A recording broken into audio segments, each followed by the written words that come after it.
Hello everyone, welcome again to Success Tree. आज फिर हम एक बार आपके पास हाजिर हैं लेकिन ज्योमेट्री के कुछ क्वेश्चंस जो कि एसएससी ने प्रीवियस ईयर्स में पूछे हैं। एसएससी सीपीओ के लिए हमारी एमसीक्यू सीरीज का एडवांस मैथ्स का तीसरा लेक्चर है। इसमें हम ज्योमेट्री के कुछ क्वेश्चंस फिर से आज डिस्कस करेंगे। ठीक है, तो ज़्यादा टाइम आपका ना वेस्ट करते हुए हम चलते हैं सीधा क्वेश्चंस की तरफ। पहला क्वेश्चन जो मेरे पास है वो ट्रायंगल्स के ऊपर है और ये एक बहुत ही पुराना क्वेश्चन है जो फिर से दोबारा एसएससी अब पूछने लगे गया है। क्वेश्चन क्या कहता है कि in a figure a triangle PQR, एक ट्रायंगल दिया है हमें PQR और इस ट्रायंगल PQR के अंदर हमें दो लाइंस बना के दी गई है। एक तो कहा है कि PT is perpendicular to QR, PT बनाया है परपेंडिकुलर QR के, और उसके अलावा हमें कहा है PS is the angle bisector of angle P। यहाँ पे PS बनाया है which is the angle bisector of angle P। मतलब क्या हुआ कि अगर हमने यहाँ पे जो एंगल बनेंगे ये दोनों इक्वल बनेंगे। ठीक है, अच्छा, और फिर आपको कहा गया है कि if angle PQR equals to 78 degree, अगर ये एंगल 78 डिग्री का है and angle TPS equals to 24 degree, और ये जो एंगल दिया है इतना, ये हमें दिया है 24 डिग्री का, तो बताइए कि एंगल PRQ यानी कि ये वाला एंगल जो है ये कितना होगा, ये हमें बताना है। तो देखिए इस क्वेश्चन के लिए एक बहुत ही डायरेक्ट रिजल्ट होता है जो आपको ध्यान में रखना है। जब भी कभी हम एंगल देखना शुरू करें, angle between a perpendicular and an angle bisector, किसी परपेंडिकुलर और एंगल बाइसेक्टर के बीच में अगर एंगल देखना होगा हमें, तो वो हमेशा जो होता है वो क्या होता है, half of difference of base angles, half of difference of base angles होता है। तो हमारे पास यहाँ पे अगर बेस एंगल्स को देखें तो बेस एंगल्स में एंगल क्यू है 78 डिग्री और एंगल आर हमें पता नहीं, मैं मान लेता हूँ कि ये मेरा एंगल है एक्स। ठीक है, और ये इन दोनों के डिफरेंस का जो हाफ होगा वो 24 डिग्री होगा। इट मींस कि 78 डिग्री माइनस एक्स बाय 2 की वैल्यू हमारे पास जो है दैट इज 24 डिग्री। तो मैं यहाँ पे क्या कह सकता हूँ कि अगर ये 2 उधर जाएगा तो 78 degree minus x is equals to 48 degree, और एक्स उधर जाएगा तो this will be x equals to 78 degree minus 48 degree that is 30 degree. x की वैल्यू मेरे पास क्या आ जाएगी, 30 डिग्री आ जाएगी। ऑप्शन थर्ड हमारे पास है 30 डिग्री। ये हमारा पहला क्वेश्चन था। ठीक है, याद क्या रखना है कि परपेंडिकुलर और एंगल बाइसेक्टर के बीच में, एक परपेंडिकुलर और एक एंगल बाइसेक्टर अगर बना होगा तो उनके जो बीच में एंगल बना होता है वो हमेशा बेस एंगल्स के डिफरेंस का हाफ होता है। ठीक है, आप कह सकते हैं that angle TPS equals to half of angle Q minus angle R। ठीक है, ये पहला क्वेश्चन था हमारा, बहुत ही पुराना क्वेश्चन है, बहुत ही आसान क्वेश्चन है। ठीक है, चलिए हम चलते हैं नेक्स्ट क्वेश्चन पर, क्वेश्चन नंबर 2। क्वेश्चन नंबर 2 बहुत अच्छा क्वेश्चन है। In a triangle ABC angle C equals to 90 degree. ये क्वेश्चन रिसेंटली अभी पूछा एसएससी ने और बहुत लोगों को इस क्वेश्चन में तंग किया था। इसलिए क्या, क्योंकि इसका सॉल्यूशन लोगों को बहुत लेंथी लगा। ठीक है, लेकिन हम इसका सॉल्यूशन करेंगे, बहुत ही छोटा सा एक शॉर्ट ट्रिक देखेंगे और उससे इसका सॉल्यूशन होगा। क्वेश्चन क्या कहता है कि in a triangle ABC angle C is equals to 90 degree.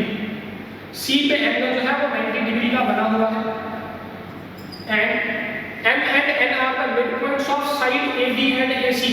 M जो है वो AB का मिड पॉइंट है और N जो है वो AC का मिड पॉइंट है। इस तरह से आपके पास क्वेश्चन बना हुआ है और आपको कहा फिर फर्दर क्या गया कि CM and BN meet at D at 90 degree. किसी पॉइंट D पर ये CM और BN दोनों मिलते हैं making an angle of 90 degree where BDC is 90 degree. आपको कहा गया है कि अगर BC 8 सेंटीमीटर है तो बताइए BN की लेंथ क्या होगी, हमें BN की लेंथ बतानी है। ठीक है, अब सॉल्व करने के लिए इसका सॉल्यूशन जो है वो पाइथागोरस का यूज करके थोड़ा बहुत और थोड़ा मीडियंस की प्रॉपर्टीज का यूज करके बनाया जाता है। हम ये जानते हैं कि अगर ये M मिड पॉइंट है तो BN भी मीडियन होगा और ये M मिड पॉइंट है तो CM भी मीडियन होगा। तो वहां से रेशियोज का यूज करके क्वेश्चन का सॉल्यूशन बनाया जाता है, लेकिन वो थोड़ा टाइम कंज्यूमिंग है। मैं आपको एक शॉर्टकट बताने जा रहा हूँ बहुत ही अच्छा, जो कि आपकी बहुत हेल्प करेगा। ये क्वेश्चन आप क्यों सॉल्व कर सकते हो। किस तरह से करना है ध्यान रखिएगा, जब भी कभी इस तरह से मीडियंस परपेंडिकुलर हो, राइट एंगल ट्रायंगल में अगर मीडियंस परपेंडिकुलर है तो BC, AC और AB का जो रेशो बनेगा वो हमेशा 1√2 और √3 बनेगा।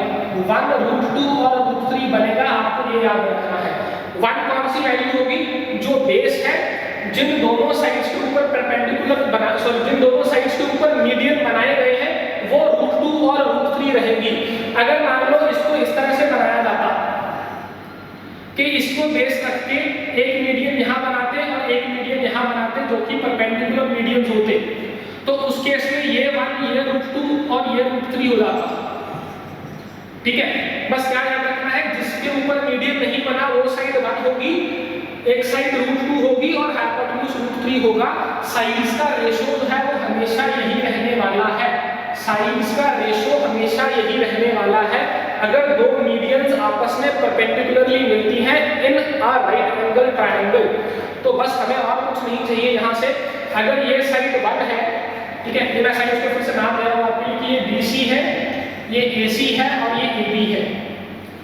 अगर BC की वैल्यू यहाँ पे यानी कि 1 की वैल्यू अगर 8 सेंटीमीटर है तो AC की वैल्यू कितनी हो जाएगी, 8√2 सेंटीमीटर हो जाएगी। ठीक है, क्योंकि वो 1:√2 में है, तो AC पूरा अगर 8√2 है तो ये मिड पॉइंट होने की वजह से जो नीचे वाला पार्ट होगा ये 4√2 होगा, मतलब CN की जो वैल्यू होगी वो क्या हो जाएगी, 4√2 हो जाएगी। हमें निकालना क्या है, हमें BN निकालना है। BN निकालना है तो मैं काम करता हूँ ट्रायंगल BNC में, और ट्रायंगल BNC में क्या होगा, फिर से पाइथागोरस थ्योरम लगेगी कि 8² प्लस 4√2 का स्क्वायर जो होगा वो BN² के इक्वल होगा, वो BN² के इक्वल होगा। तो 8 का स्क्वायर होता है मेरे पास 64 और 4√2 का स्क्वायर होगा 16 × 2 32। This will be equals to BN²। यहाँ से BN की वैल्यू आपके पास आएगी √96 या फिर 4√6। 96 को हम लिख सकते हैं 16 × 6, तो 16 × 6 को सॉल्व करेंगे तो ये वैल्यू बनाएगा 4√6। क्वेश्चन बहुत ही जल्दी सॉल्व हो जाएगा अगर आपको ये रेशो पता है तो। क्या याद रखेंगे, जब भी कभी किसी राइट एंगल ट्रायंगल में मीडियंस परपेंडिकुलर हो जाए तो साइड्स का रेशो 1:√2 √3 बनता है। √3 हाइपोटेन्यूज पे रहेगा, √2 रहेगा दूसरी साइड जो मीडियन जिसके ऊपर बना है, और 1 रहेगा बेस जिसके ऊपर मीडियन नहीं बनाया गया। मैंने यहाँ पर एक और ट्रायंगल यहाँ पर बना के दिखाया है कि अगर इस वाली लाइन पे मीडियन ना बना होता तो ये वाली साइड को हम 1 लेते और बाकी दोनों साइड्स को √2 और √3 लेते। ठीक है, बहुत ही अच्छा शॉर्टकट है, क्वेश्चन के रिपीट होने के चांसेस बहुत है, तो शॉर्टकट को आप याद रखें। ठीक है, चलिए तो इसका ये हमारे पास क्वेश्चन नंबर 2 था। इस क्वेश्चन के साथ ही हम आगे चलते हैं क्वेश्चन नंबर 3 पर। इसका आंसर था ऑप्शन C 4√6। नेक्स्ट हमारे पास जो क्वेश्चन है अब हम वो देखते हैं। नेक्स्ट क्वेश्चन जो है वो सर्कल के ऊपर है, राइट। चलिए अब नेक्स्ट क्वेश्चन में कहा है कि two chords AB and CD, two chords AB and CD of a circle intersect at P। अगर ये सर्कल के अंदर कॉर्ड पड़ी है AB एंड CD जो कि किसी पॉइंट P पर मिलती है, this is question number 3। AB and CD intersect at P such that AP equals to 3.5। मैंने फिगर 2 स्केल नहीं बनाया है, ध्यान रखिएगा। PC equals to 5, PC equals to 5, DP equals to 7। Find करना है PB, PB की वैल्यू क्या होगी। ठीक है, तो ये सिंपल सा रिजल्ट है, आपको याद होना चाहिए कि अगर किसी भी सर्कल के अंदर दो कॉर्ड्स आपस में मिलती हैं, किसी भी सर्कल के अंदर दो कॉर्ड्स आपस में मिलती हैं तो जो उनके पार्ट्स बनते हैं उनकी मल्टीप्लिकेशन सेम होती है। इट मींस कि अगर ये दोनों कॉर्ड्स P पर मिली हैं तो रिजल्ट क्या होता है, that AP into BP is equals to CP into DP। AP into BP equals to CP into DP। तो हमारे पास यहाँ पे वैल्यूज क्या है, AP की वैल्यू है 3.5, BP यानी कि PB हमें निकालना है, CP की वैल्यू हमें कितनी दे रखी है 5 एंड DP की वैल्यू है 7। तो PB की वैल्यू अगर निकालेंगे तो ये 3.5 और 7 कैंसिल होंगे, यहाँ पे ये बनाएगा 2, तो PB की वैल्यू मेरे पास हो जाएगी 5 into 2 that is 10 centimetre. PB will be equals to 10 centimetre, that is our option 3, option C, PB 10 centimetre. ठीक है, याद रखना है, सिंपल सा रिजल्ट है हमारे पास कि अगर दो कॉर्ड्स आपस में इंटरसेक्ट करती हैं सर्कल के अंदर तो उनके पार्ट्स की मल्टीप्लिकेशन जो है वो इक्वल रहती है। इसके ऊपर भी काफी क्वेश्चंस पूछे जाते हैं आपसे। ठीक है, चलिए तो हम चलते हैं नेक्स्ट क्वेश्चन के ऊपर, that is question number 4। Question number 4 भी हमारा सर्कल के ऊपर ही है, ये बहुत अच्छा क्वेश्चन है ये भी। ठीक है, और ये भी मैं फिर से बता रहा हूँ कि बहुत पुराना क्वेश्चन है। अगर आप प्रीवियस ईयर क्वेश्चंस को देखना शुरू करेंगे तो प्रीवियस ईयर क्वेश्चंस बहुत ज्यादा पूछे जा रहे हैं आप फिर से।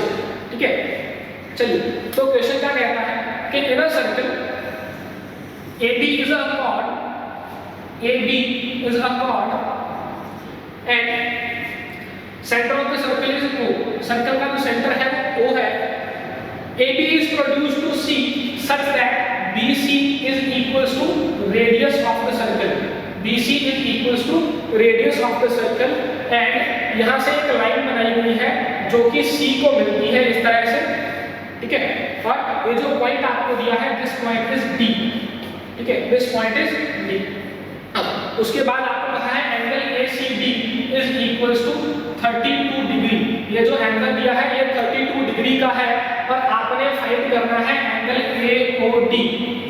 आपने फाइंड करना है एंगल AOD। इसको करने के दो तरीके हैं। ठीक है, हम दोनों को डिस्कस करेंगे। एक तो बेसिक तरीका होता है। बेसिक तरीका क्या है कि मुझे पता है कि ये जो AO है ये रेडियस है, OD है ये भी रेडियस है। अगर मैं OB को ज्वाइन कर दूंगा तो ये भी रेडियस रहेगा। अगर मैं OB को ज्वाइन कर दूंगा तो ये भी रेडियस रहेगा। BC हमें ऑलरेडी रेडियस के बराबर दिया है तो हम कह सकते हैं कि यहाँ पे आइसोसेलेस ट्रायंगल बना और ये एंगल जो है वो भी क्या हो जाएगा 32 डिग्री का हो जाएगा। अगर ये एंगल 32 डिग्री है तो ये एंगल भी 32 डिग्री होगा क्योंकि दोनों साइड्स इक्वल हो गए ट्रायंगल। अब एक्सटीरियर एंगल थ्योरम का यूज करेंगे तो ये वाला एंगल जो होगा ये 64 डिग्री का हो जाएगा। 32 और 32 का सम हो जाएगा 64 exterior angle of a triangle. अब यहाँ पे फिर से इस ट्रायंगल AOB में अगर मैं देखूं तो R और R के साथ ये जो है एंगल ये भी 64 डिग्री होगा।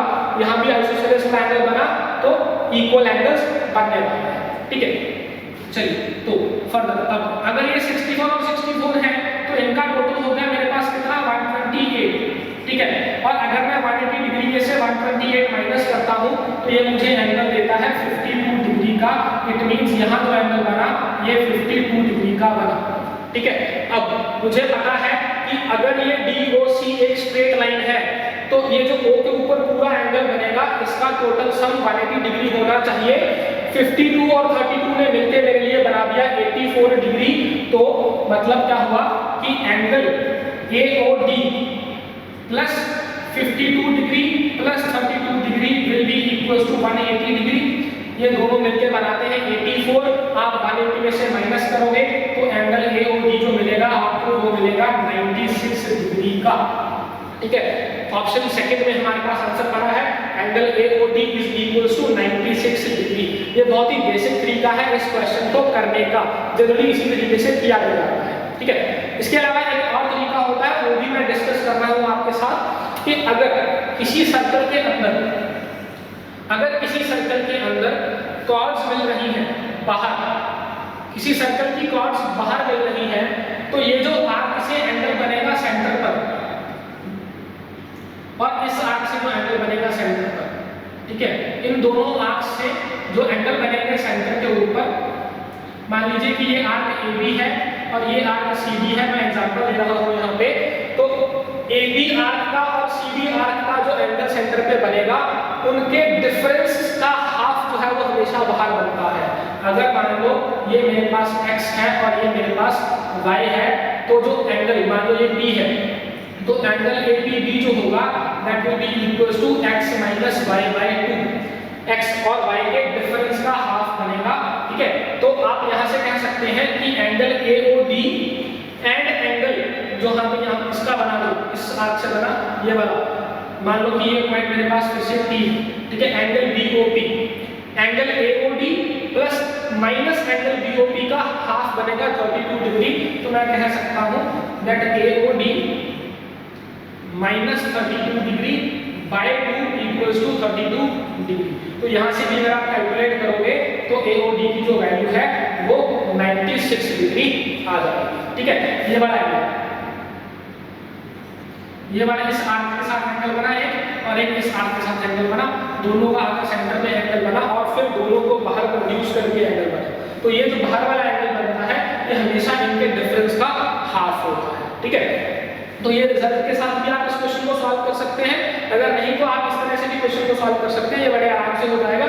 रेडियस बनाकर आइसोसेलेस ट्रायंगल बनेंगे और थोड़ी सी कैलकुलेशन के साथ आप आंसर बना सकते हैं। ठीक है, चलिए ये था हमारा question number 4, this was question number 4। हम चलते हैं आगे नेक्स्ट क्वेश्चन पर, क्वेश्चन नंबर 5 पर।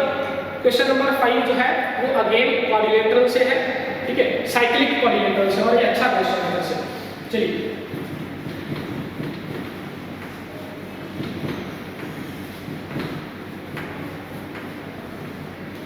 क्वेश्चन कहता है कि ABCD is a cyclic quadrilateral, ABCD is a cyclic quadrilateral and tangents at point, tangents of the circle at points A and C on it intersect at P, कि दो tangents बनी है जो point P पर मिलती हैं, ये A है ये C है, and ABCD is a cyclic quadrilateral। यहाँ पे पॉइंट आपको एक D दिया हुआ है, this is A B C and D।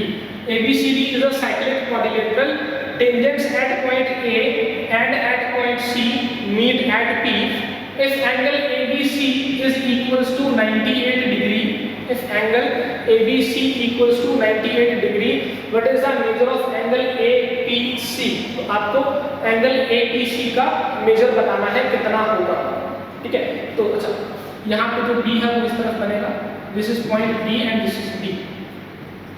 Angle ABC जो दिया है हमने वो कितना दिया है, 98 डिग्री दिया है। 98 डिग्री दिया है तो आप मुझे बताइए कि मैं आपसे पूछूं कि ये वाला एंगल सामने वाला एंगल कितना होगा। अगर ये 98 डिग्री है तो सामने वाला एंगल जो होता है वो 180 माइनस 98 होगा, दैट विल बी 82 डिग्री। ये जो एंगल बनेगा दिस विल बी 82 डिग्री, क्योंकि इन दोनों का सम 180 डिग्री होगा। अब अगर मैं AC का एंगल देखूं सेंटर के ऊपर, if I make an angle by AC का एंगल अगर सेंटर पर देखा जाए तो वो क्या होगा, 82 का डबल होगा, दैट इज 164 डिग्री। अगर 82 का डबल बनाऊंगा सेंटर पर तो बनेगा 164 डिग्री। अब हमें पता है कि जब भी कभी टेंजेंट्स बनती हैं तो टेंजेंट्स के साथ में ये जो एंगल बनते हैं ये दोनों 90 डिग्री के बनते हैं। क्योंकि ये दोनों एंगल 90 डिग्री के हैं तो 180 डिग्री इनका सम होगा, तो ऑपोजिट एंगल्स का सम इधर भी 180 डिग्री होगा, यानी कि angle APC plus 164 degree will be 180 degree. तो यहाँ से मैं कह सकता हूँ कि angle APC is equals to 16 degree. Angle APC की वैल्यू कितनी होगी, 16 डिग्री होगी। हमारे पास थर्ड ऑप्शन में आंसर पड़ा है APC इज 16 डिग्री। इस तरह का क्वेश्चन हमने लास्ट क्लास में भी किया था, जब टेंजेंट्स बाहर मिलती है तो एंगल किस तरह से मिलते हैं। ठीक है, उस क्वेश्चन में आपको डायग्राम दिया हुआ था, यहाँ पे आपको डायग्राम नहीं दिया हुआ, यहाँ पे आपको डायग्राम जो है वो बनाना होगा। राइट, चलिए तो ये था हमारा question number 5, this was question number 5। चलिए हम चलते हैं नेक्स्ट क्वेश्चन पर, क्वेश्चन नंबर 6 पर।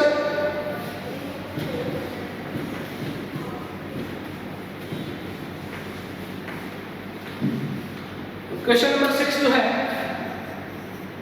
ये हमें कहता है कि in a triangle ABC AB equals to AC, in a triangle ABC AB equals to AC,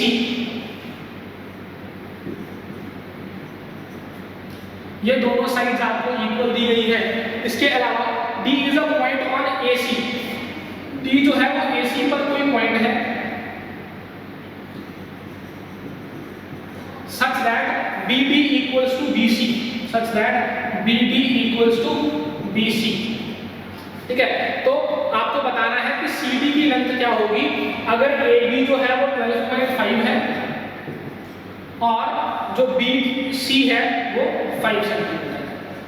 तो पहले हम लेंथ की बात करते हैं कि अगर मुझे पता है AB और AC बराबर है तो इनके सामने वाले एंगल बराबर होंगे। अगर BD और BC बराबर है तो इनके सामने वाले एंगल बराबर होंगे। अगर मान लो मैं कहूँ कि ये एंगल जो है ये इतना एंगल X है, तो ये वाला एंगल जो है ये भी x ही होने वाला है, ठीक है। अब और ये जो कंप्लीट एंगल होगा इतना, ये भी x होगा। ये जो नीचे एंगल बचा, ये बचा 180 डिग्री माइनस 2x, और जो एंगल ए बचेगा ये भी बचेगा 180 डिग्री माइनस 2x। जब भी कभी ट्रायंगल के अंदर ट्रायंगल बना हो तो आपने सिमिलैरिटी को चेक करने की कोशिश करनी होती है हमेशा। चांसेस होते हैं कि क्वेश्चन में सिमिलैरिटी बनेगी, ठीक है। तो हम इस क्वेश्चन में सिमिलैरिटी देखना शुरू करते हैं कि ट्रायंगल सिमिलर कैसे होंगे। ट्रायंगल हमें कौन से सिमिलर करने हैं, ये जो नीचे BDC बना और कंप्लीट ट्रायंगल जो बना ABC, उनको हमें सिमिलर करना है, ठीक है। तो हमारे पास वैल्यू इस तरह से पड़ी है कि एक तो C एंगल जो है वो दोनों में कॉमन है। C एंगल दोनों में कॉमन है, तो मैंने दोनों के लिए पहले C लिख लिया, ठीक है।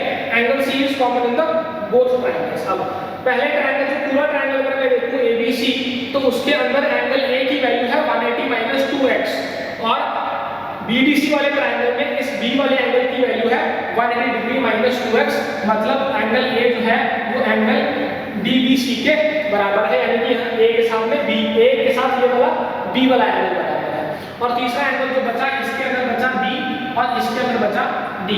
मतलब मैं कह सकता हूं that triangle ABC is similar to triangle BDC। Similarity का जो ऑर्डर होगा वो इस तरह से बनेगा। आपको ऑर्डर देखना पड़ेगा हमेशा कि A के साथ में B वाला एंगल इक्वल है तो A के साथ B, ठीक है, और C दोनों में कॉमन है तो C के साथ C। बाकी जो बच गए वो हमने बीच में रख लिए, तो मुझे मिल गया ऑर्डर कि ABC is similar to BDC। तो यहाँ से अगर मैं रेशियोज लिखना चाहूँ तो रेशियोज क्या होंगे, that AB upon BD will be equals to BC upon BC, ठीक है। अब मुझे जो वैल्यू निकालनी है वो किसकी निकालनी है, DC की वैल्यू निकालनी है। DC की वैल्यू अगर निकालनी है तो AB की वैल्यू मेरे पास कितनी दी हुई है, 12.5। AB की वैल्यू हमें दी है 12.5 ओवर BD। BD कितना होगा, 5 होगा, क्योंकि ये लेंथ अगर 5 है तो ये भी 5 होगी, हमें इक्वल दी हुई है, ठीक है। तो नीचे वाली वैल्यू हुई 5 इक्वल्स टू BC हमें 5 दिया हुआ है अपॉन क्या है DC। तो यहाँ से सिंपली आप BC की वैल्यू निकालेंगे तो वो होगा 25 upon 12.5 that is equals to 2 centimetre. BC की जो वैल्यू निकल के आई मेरे पास वो क्या आई, 2 सेंटीमीटर आई। सिंपल सा काम है, बस आपको सिमिलैरिटी बनानी है। ये कभी क्वेश्चन थोड़ा कंफ्यूज करता है, इसलिए थोड़ा ध्यान से इसको ऑर्डर को बनाना पड़ेगा कि सिमिलैरिटी का ऑर्डर क्या बनता है और साइड्स के रेशियोज किस तरह से लिखे गए, ठीक है। तो थोड़ा सा ध्यान से इसको शुरू करना है सिमिलैरिटी के ऊपर के क्वेश्चन। याद रखेंगे कि ट्रायंगल के अंदर ट्रायंगल बने तो सिमिलैरिटी के होने के चांसेस बहुत ज्यादा होते हैं, तो पहले आपको सिमिलैरिटी पे ही काम करना चाहिए। चलिए, ये था हमारा क्वेश्चन नंबर 6, आंसर था इसका 2 सेंटीमीटर। अब हम चलते हैं नेक्स्ट क्वेश्चन की तरफ, दैट इज क्वेश्चन नंबर 7। चलिए, क्वेश्चन नंबर 7 हमारे पास जो है वो बहुत ही आसान क्वेश्चन है, बस उसमें थोड़ा सा आपको डायग्राम देखना है कि किस तरह से बना हुआ है। A circle is inscribed in an equilateral triangle. किसी इक्विलेटरल ट्रायंगल के अंदर एक सर्कल इंस्क्राइब किया गया है। A circle is inscribed inside an equilateral triangle and side of equilateral triangle जो आपको दी है वो दी है 24 सेंटीमीटर। साइड जो दी है that is 24 centimetre. and what is the area of square inscribed inside a circle, कि इस सर्कल के अंदर अगर मैं एक स्क्वायर बना दूं तो इस स्क्वायर का एरिया क्या बनेगा। अगर हम सर्कल के अंदर स्क्वायर बना लें तो उस स्क्वायर का एरिया क्या बनेगा, आपको ये बताना है, ठीक है। सिंपल सी बहुत ही बात है कि पहले तो मैं बात करता हूँ ट्रायंगल के अंदर सर्कल की। अगर ट्रायंगल के अंदर सर्कल बनता है तो उस सर्कल का जो रेडियस होता है उसे हम कहते हैं इन रेडियस, ठीक है। और जब इक्विलेटरल ट्रायंगल होता है, फॉर इक्विलेटरल ट्रायंगल जो इन रेडियस होता है that is equals to side upon 2√3। Equilateral triangle के लिए जो इन रेडियस होता है वो साइड अपॉन 2√3 होता है। मतलब यहाँ पे रेडियस की जो वैल्यू होगी वो होगी 24 अपॉन 2√3। 24 को अगर मैं 2√3 से डिवाइड करता हूँ तो ये मेरे पास कितना बचा, 12/√3। अगर और थोड़ा सा सिंप्लीफाई करना चाहते हैं तो ये हो जाएगा 4√3, ठीक है। अगर आप इसको √3 से मल्टीप्लाई डिवाइड करेंगे तो एक्सपोनेंस करके आपके पास ये 4√3 वैल्यू दे देगा, वो आसान से आप कर सकते हैं। तो अगर रेडियस की बात की तो रेडियस की वैल्यू मेरे पास यहाँ पे कितनी आ गई, 4√3। अब हमें पता है कि अगर किसी सर्कल के अंदर मैंने स्क्वायर इंस्क्राइब किया हो, अगर किसी सर्कल के अंदर स्क्वायर इंस्क्राइब किया जाए तो जो डायमीटर होता है सर्कल का वो स्क्वायर के लिए डायगोनल बनता है। जो डायमीटर होता है सर्कल का वो स्क्वायर के लिए डायगोनल बनता है। मतलब अगर मैं यहाँ डायगोनल बनाऊंगा तो ये वैल्यू कितनी बनाएगा 4√3 प्लस 4√3 दैट इज 8√3। मुझे क्या मिल गया, डायगोनल की वैल्यू मिल गई 8√3। और जब आप स्क्वायर के एरिया की बात करते हैं तो स्क्वायर का एरिया निकालने के लिए आपको क्या करना होता है, हाफ ऑफ डी स्क्वायर करना होता है। अब आपको यहाँ पे स्क्वायर की साइड निकालने की जरूरत नहीं है, आप निकालना चाहते हैं तो निकाल सकते हैं, उसमें कोई दिक्कत नहीं है। लेकिन आपको एरिया ऑफ स्क्वायर सीधा मालूम होना चाहिए कि अगर आपके पास डायगोनल की वैल्यू बड़ी है तो हाफ ऑफ डायगोनल स्क्वायर से भी आपको एरिया मिल जाता है। तो वैल्यू अगर मैं बनाऊँ यहाँ पे तो क्या बनेगी, हाफ इंटू 8√3 इंटू 8√3। √3 मल्टीप्लाई होंगे तो वो 3 बनाएंगे, ठीक है। 8 और 8 मल्टीप्लाई होंगे तो वो 64 बनाएंगे। 2 से कैंसिल किया जाएगा इसको तो होगा 32 into 3 that is 96 centimetre square. Value जो आपके पास निकल के आएगी वो आएगी 96 centimetre square. Area of the square is half of diagonal square. हमने क्या किया, पहले ट्रायंगल के अंदर सर्कल था, ठीक है। सर्कल का हमने रेडियस निकाला by the formula r equals to a upon 2√3। Radius मिल गया तो रेडियस के बाद हमने क्या किया, उसको डायमीटर बनाया डबल करके, और जो सर्कल का डायमीटर होगा वो स्क्वायर का डायगोनल बनेगा। स्क्वायर का डायगोनल मिल गया तो मतलब हमें एरिया मिल जाएगा by half of D square. Half of D square मिलाया तो हमें मिल गया 96 सेंटीमीटर स्क्वायर। ऑप्शन सी में हमारे पास पड़ा है एरिया ऑफ द स्क्वायर, ठीक है। चलिए, ये था हमारा क्वेश्चन नंबर 7। अब हम चलते हैं नेक्स्ट क्वेश्चन की तरफ, क्वेश्चन नंबर 8 पर।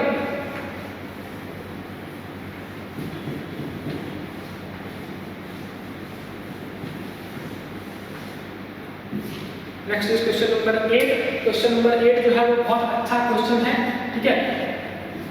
क्वेश्चन नंबर 8 आपको कहता है कि in a triangle ABC,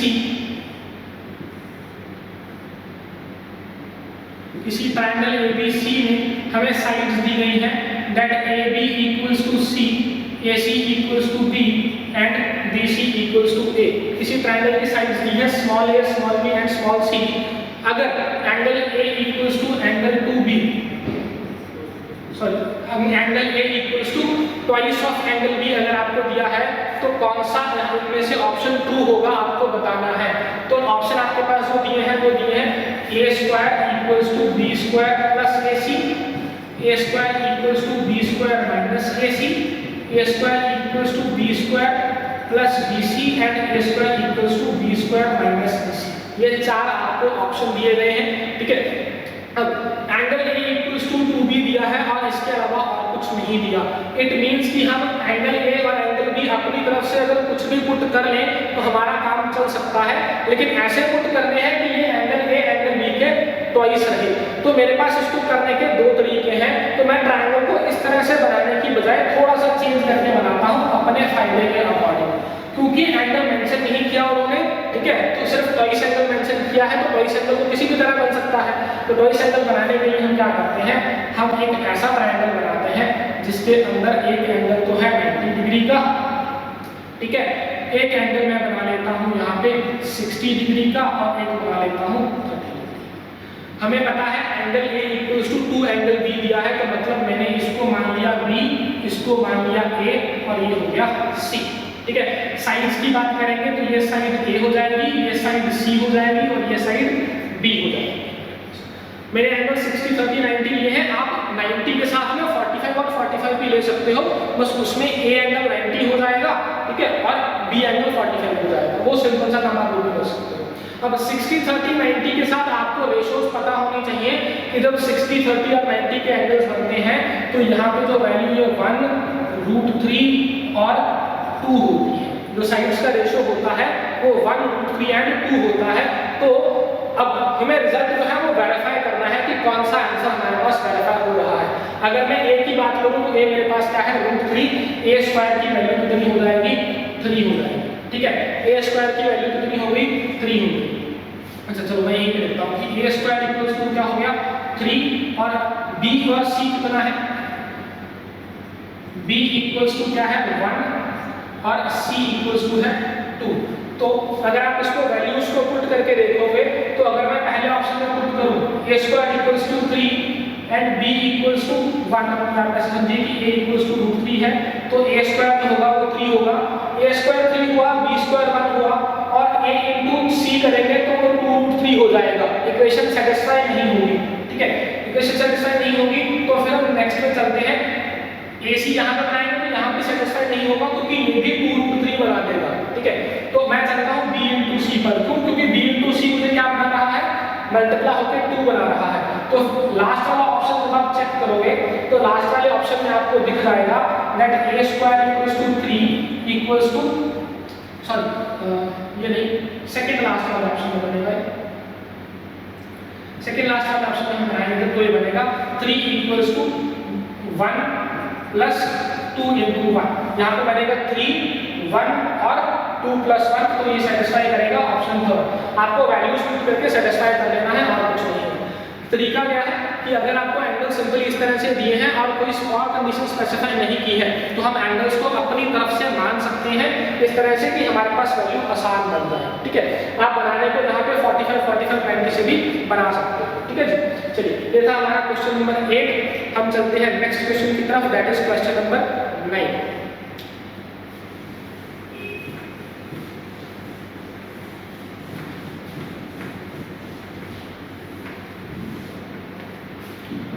question number 9 हमें कहता है कि in a triangle ABC, in a triangle ABC angle C equals to 90 degree, in a triangle ABC angle C equals to 90 degree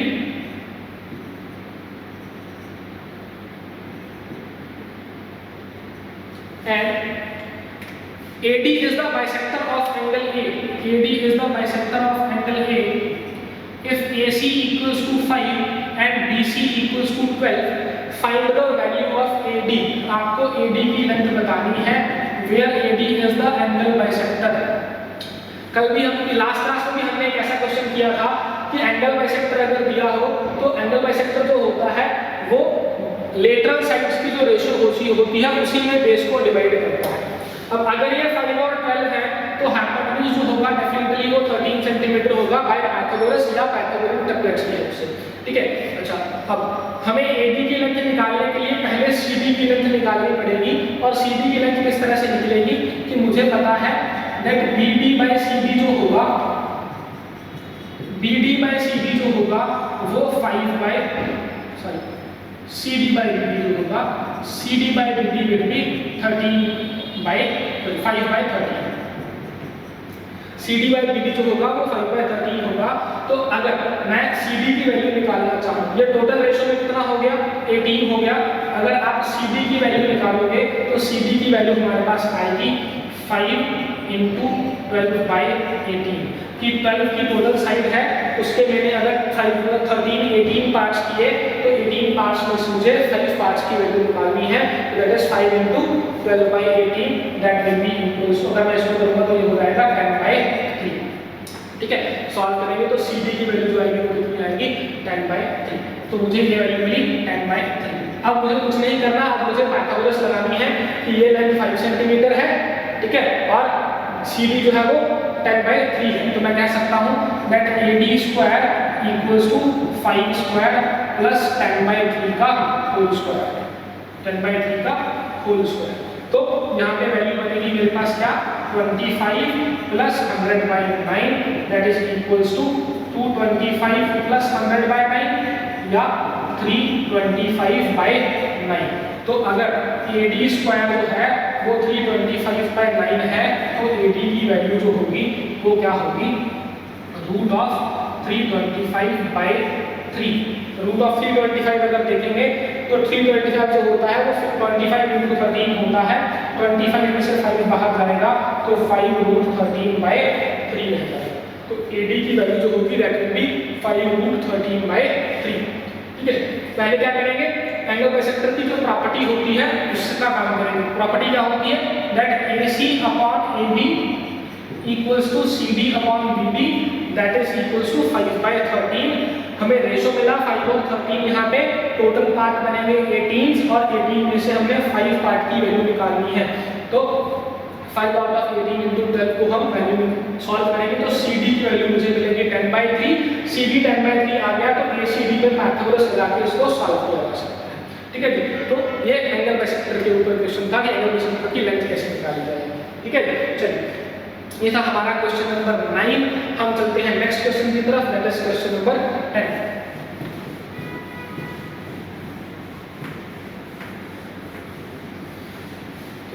10th question, last question है हमारी class का आज का। अच्छा सा क्वेश्चन है कि P is a point outside a circle and is 26 centimetre away from its centre. किसी सर्कल के सेंटर से 26 सेंटीमीटर दूर एक पॉइंट दिया हुआ है हमें। ठीक है, सेंटर को मैंने मान लिया O और पॉइंट है हमारे पास P। ठीक है, उसके बाद हमें कहा गया है a secant PAB is drawn, a secant PAB is drawn such that PA equals to 30, sorry, PB equals to 32, PB equals to 32 and PA equals to 18। ये 18 सेंटीमीटर है और PB जो कंप्लीट है वो 32 सेंटीमीटर है। ठीक है,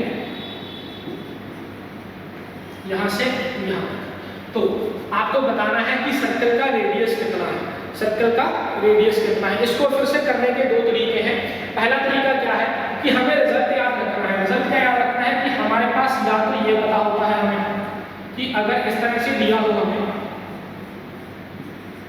कि PT कोई टेंजेंट हो और ये AB लाइन आपको इस तरह से बना के दी हो तो इसका जो रिजल्ट होता है वो होता है PT² equals to PA into PB।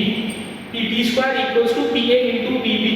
तो हम इसको अप्लाई कर सकते हैं। एक पहला काम ये हो सकता है। ठीक है, अब लेकिन इसके लिए मुझे टेंजेंट बनाना पड़ेगा, मेरे पास टेंजेंट नहीं है तो मैं क्या करता हूँ यहाँ पे टेंजेंट बना लेता हूँ।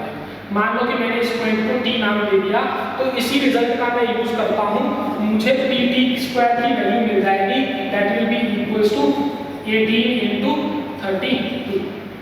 ठीक है, 18 PA 18 है और PB 32 है तो PT² की वैल्यू, PT मैंने अपनी तरफ से ड्रॉ की हुई टेंजेंट है तो PT² की मुझे ये वैल्यू मिलेगी। अगर इसको सॉल्व करूंगा तो PT की वैल्यू कितनी होने वाली है, रूट ऑफ 18 इंटू 32। 18 को मैं लिखता हूँ 9 इंटू 2 और 32 को लिखते हैं 16 इंटू। ठीक है, तो यहाँ से वैल्यू मिल गई मुझे 3 into 2 into 4 that is equals to 24 centimetre. PT कितना हो गया, 24 सेंटीमीटर हो गया। लेकिन मुझे फाइंड क्या करना है, मुझे सर्कल का रेडियस फाइंड करना है। तो मैं इस 24 को यहाँ पे रखूँ अगर तो और O को T से मिला दूँ। अगर मैं O को T से मिला दूँ तो मुझे पता है यहाँ एंगल 90 डिग्री बनेगा क्योंकि रेडियस और टेंजेंट का एंगल 90 डिग्री होता है। बस इसके बाद कुछ नहीं बचा क्वेश्चन के अंदर। PT जो है वो 24 है, PO 26 है, हाइपोटेन्यूज 26 है और एक साइड जो है वो 24 है। तो पाइथागोरस अगर आप लगाओगे तो OT की जो वैल्यू है वो 10 सेंटीमीटर आ जाएगी।